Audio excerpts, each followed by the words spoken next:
আসসালামু আলাইকুম। এই চলে আসলাম পেঁয়াজ ওঠাতে। দেখতে পাচ্ছেন আমাদের মাঠ, এখন পেঁয়াজের সিজন, পেঁয়াজ ওঠানো শুরু হয়েছে। মাঠকে মাঠ, শুধু পেঁয়াজ আর পেঁয়াজ। পেঁয়াজের পরে ইনশাল্লাহ শুরু হবে মরিচ তোলা।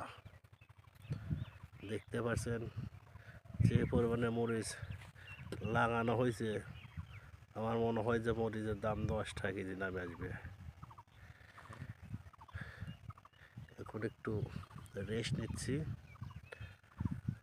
রেস্টে ইনশাল্লাহ আবার পেঁয়াজে তুলতে যাব। প্রচণ্ড রোদ, রোদের তাপে আসলে পেঁয়াজ তোলা খুব কষ্ট। যারা পেঁয়াজ তোলে তারা আসলে কষ্টটা বুঝতে পারে, তাদের টাকাটা আসলে হালালভাবে হয়, এটা আসলে বলার। তো আপনারা দেখতে পাচ্ছেন, ইনশাল্লাহ দোয়া করবেন